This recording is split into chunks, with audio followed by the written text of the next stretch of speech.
அஸ்ஸலாமு அலைக்கும் மக்களே, வெல்கம் டு டுடே சமையல். இன்றைக்கி நம்ம பிளைன் பிரியாணி எப்படி பண்ணலான்னு பார்க்கலாமா? வாங்க வீடியோக்குள்ளே போகலாம். அதுக்கு தேவையானது 1 கிலோ பாஸ்மதி ரைஸ். அதை எடுத்து நல்லா கழுவி ஊற வச்சணும். ஒரு அரை மணி நேரத்துக்கு முந்தி ஊற வைக்கணும். இப்போது 2 கைப்பிடி அளவு புதினா, ஒரு 10 பச்சை மிளகாய் லைட்டாக கீறினாப்புல, ஒரு 3 பெரிய சைஸ் தக்காளி, 3 பெரிய சைஸ் வெங்காயம் எல்லாமே நைஸாக கட் பண்ணி வச்சுக்கிறணும். மல்லித்தலை ஒரு 2 கைப்பிடி அளவு அதையும் கட் பண்ணி வச்சுக்கலாம். 1 ஸ்பூன் கரம் மசாலா, 2 சிட்டிகை டேஸ்டிங் சால்ட், ஒரு 4 பிரியாணி இலை, ஒரு 4-5 கிராம்பு, ஒரு 5-6 ஏலக்காய், பட்டை, ஸ்டார் பூ. இப்போ உங்களுக்கு நான் வீடியோவில் என்னென்ன காமிச்சிருக்கேன் இது எல்லாமே தாளிக்கிறதுக்கு நமக்கு தேவையானது. ஜாஜிக்காய் பவுட்ரு ஒரு சிட்டிகை எடுத்துக்கிறோங்க. இது 2 ஸ்பூனு மல்லித்தூள், 1 ஸ்பூன் பிரியாணி மசாலா பவுடர். இப்போது ஸ்டவ்வில் கடாயை வச்சாச்சு. கடாய் சூடாயிருச்சு. ஆயில் விட்டுக்கிடலாம். ஆயிலே ஒரு 2 ஸ்பூன் நெய். உங்களுக்கு தேவையான இருந்தால் ஒரு 3 ஸ்பூனாக வச்சுக்கிறோங்க. நான் 2 ஸ்பூன் போட்டிருக்கேன். இப்போ நம்ம தாளிக்கிறதுக்கு ஏலங்கிராம்பு பட்டை எடுத்து வச்சுருக்கோம்ல, ஆயில் சூடாயிருச்சு. அதை போட்டு லைட்டாக வதக்கிடலாம். அதில் பிரியாணி இலையும் போட்டாச்சு. லைட்டாக வதங்கினதுக்கப்புறமா நம்ம ஆனியன்ஸ் கட் பண்ணி வச்சுருக்கோம்ல, அந்த ஆனியன்ஸையும் போட்டு நல்லா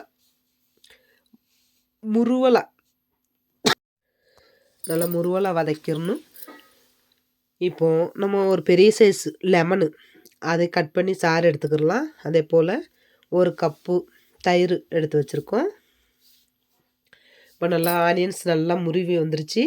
இப்போ அதில் நம்ம டமாட்டா கட் பண்ணி வச்சுருக்கோம்ல, அந்த டமாட்டா பீசஸ் போட்டு 2 கைப்பிடி அளவு புதினா எடுத்து வச்சுருக்கோம். அதையும் ஒன்றாவே போட்டுடணும்.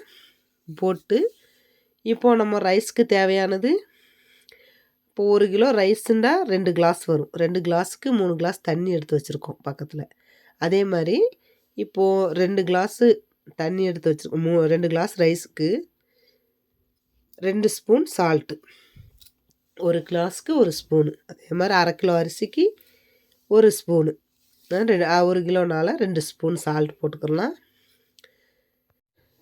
இப்போ நம்ம சால்ட்டு டமாட்டாவோட சேர்த்து போட்டால் சீக்கிரமாக நம்மளுக்கு தக்காளி வதங்கி வந்துடும். போட்டு வதக்கிக்கிறலாம். நான் ஒரு நல்ல பெரிய சைஸு கேரட்டு ஒரு பீஸ் எடுத்து கட் பண்ணி வச்சுருக்கேன். உங்களுக்கு விருப்பம் இருந்தால் பீட்ரூட் சேர்த்துக்குருங்க. நான் பீட்ரூட் போட்டால் கலர் அதிகமாக தெரியும்னு நான் பீட்ரூட் போடல. கட் பண்ணி வச்சுருக்கேன். இப்போது அதில் 1 ஸ்பூனு இஞ்சி பூண்டு பேஸ்ட்டு பச்சை ஸ்மெல் போகிற வரைக்கும் வதக்கிடலாம். வதக்கினதுக்கப்புறமா இப்போ நம்ம கேரட்டு பச்சை மிளகாய் எடுத்து வச்சுருக்கோம்ல, இதையும் ஒன்றா போட்டு லைட்டாக கேரட் பீசஸ் வேக விடலாம். கேரட் பீசஸ் வெந்து வந்துருச்சு. இப்போ பிரியாணி மசாலா, தனியா பவுட்ரு, கரம் மசாலா எல்லாம் எடுத்து வச்சுருக்கோம்ல, இதையும் அதில் ஒன்றா போட்டு நல்லா பச்சை ஸ்மெல் போகிற வரைக்கும் வதக்கிக்கிறணும். வதங்கி வந்ததுக்கப்புறமா நம்ம 1 கப் தயிர் எடுத்து வச்சுருக்கோம்ல, அந்த 1 கப் தயிர் அதில் ஊற்றிடலாம். ஊற்றிட்டு 2 சிட்டிகை டேஸ்டிங் சால்ட் எடுத்து வச்சுருக்கோம், அதையும் அதில் போட்டுடலாம். உங்களுக்கு விருப்பம் இருந்தால் டேஸ்டிங் சால்ட் போட்டுக்கிறங்க, இல்லாட்டா அதை ஸ்கிப் பண்ணிடுங்க. இப்போது நம்ம 3 கிளாஸ் வாட்டர் எடுத்து வச்சுருக்கோம்ல, அதையும் ஒன்றா ஊற்றி கலந்து விட்டுக்கிடலாம்.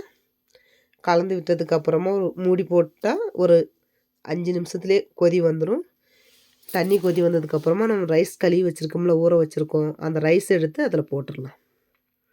ரைஸ் போட்டதுக்கப்புறமா ஒரு 1/4 ஸ்பூனு காரம், உங்களுக்கு விருப்பம் இருந்தால் வெறும் மிளகாய் தூள் போட்டுக்கிறோங்க, இல்லைன்னா அதையும் ஸ்கிப் பண்ணிடலாம். இப்போ இது ரம்பா இலை ஒரு 2 பீஸ் போட்டிருக்கேன்.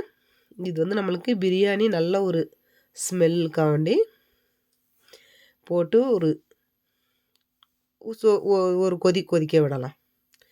ஒரு கொதிச்சதுக்கப்புறமா நம்ம லெமன் சாறு எடுத்து வச்சுருக்கோம்ல, அந்த லெமனை அதில் ஊற்றிட்டு லைட்டாக ஒரு முறை கலந்து விட்டுக்கிறலாம்.